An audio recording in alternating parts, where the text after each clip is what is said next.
బాధితులు ఉన్నారండి. ఓకే, ఒకసారి బాధితులు అటువైపుకి వెళ్ళి మాట్లాడచ్చు. కృష్ణారెడ్డి గారు కృష్ణారెడ్డి గారి తరపున నేను మాట్లాడుతాను. నమస్తే అండి. మాట్లాడు. కృష్ణారెడ్డి గారి వాళ్ళ తమ్ముడు మున్రెడ్డి రామసముద్రం మండలం మాలేనత్తం రెవెన్యూ గ్రామంలో వచ్చేసి 3 ఎకరాల 62 సెంట్ల భూమిని 1991 సంవత్సరంలో పట్టా ఇచ్చినారు. తర్వాత 2020 సంవత్సరంలో అక్కడ ఉన్నటువంటి తలారి గంగాధర అనే వ్యక్తి అతని పేరు మీదకి మార్చుకున్నాడు. తర్వాత ఎన్ని కలెక్టర్ ఆఫీస్కి వెళ్ళినా ఎక్కడికి వెళ్ళినా కానీ ఎంఆర్ఓ ఆఫీస్ దాకా వస్తుంది. అక్కడికి వెళ్తే ఎంఆర్ఓ దగ్గరికి వెళ్తే మీరు గంగాధరతో మాట్లాడండి, ఏమైనా కానీ గంగాధరతోనే మాట్లాడండి, ఇంకేమవుతాడు.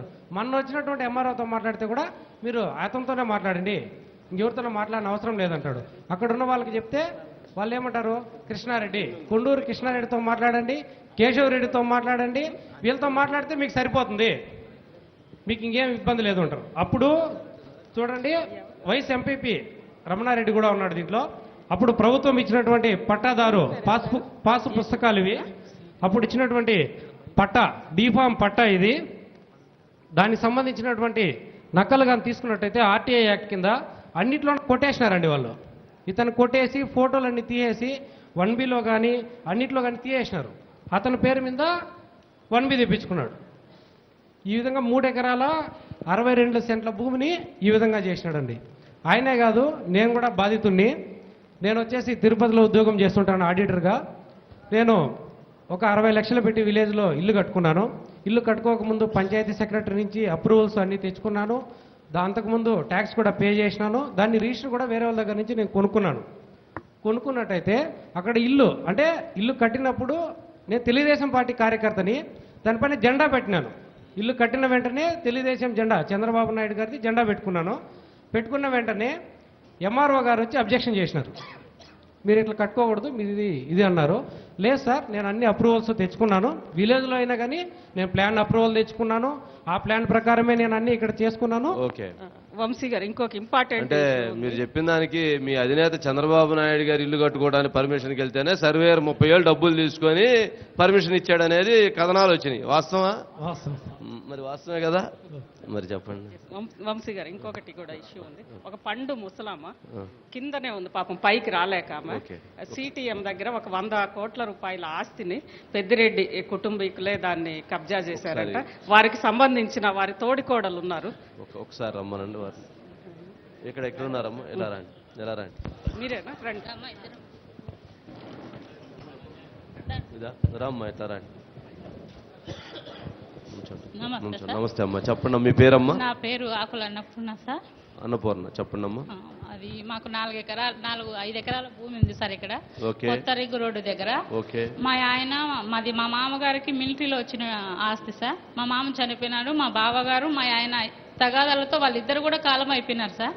ఇప్పుడు వచ్చేసి మా తోడుకోడలు ఉంది, మా ఆయనకు వచ్చి 2 భార్యలు సార్, 3 ఆడపిల్లలు.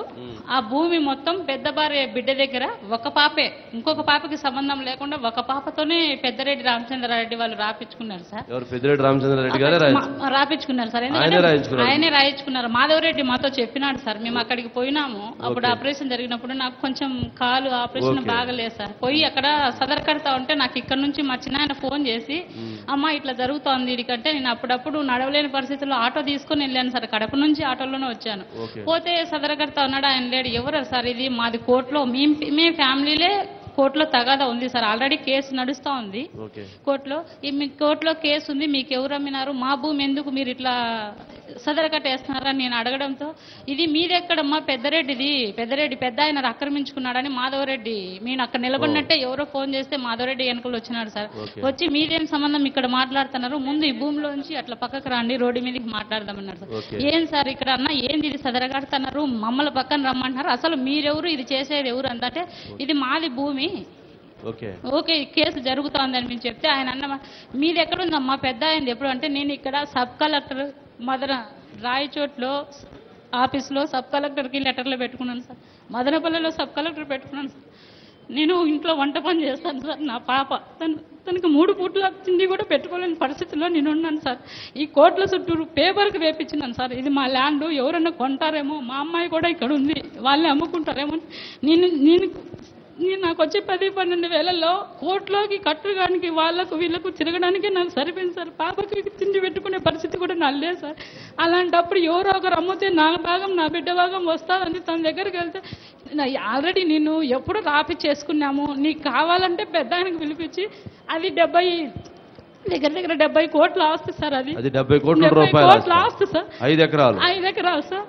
ఇంకా కూడా ఉంది, నాకు సర్వే నెంబర్ కూడా తెలియదు సార్. కానీ తన అన్న మాట ఏంటంటే నువ్వు రామ్మా పెద్ద ఆయనతో మాట్లాడిపించి 5-10 ఇప్పించేస్తాను, 5 లక్షలు 10 లక్షలు ఇప్పించి నా బిడ్డకి న్యాయం చేస్తాడంట సార్. ఇది మీ భూమి 70 కోట్ల రూపాయల భూమి, వాళ్ళు రిజిస్ట్రేషన్ చేసుకుని మీకు 5 లక్షలు 10 అది లక్షలు ఒక అమ్మాయితోనే రాపిచ్చేసుకున్నాడు సార్. అది 2,40 లక్షలకు రాపిచ్చేసుకున్నాడు సార్.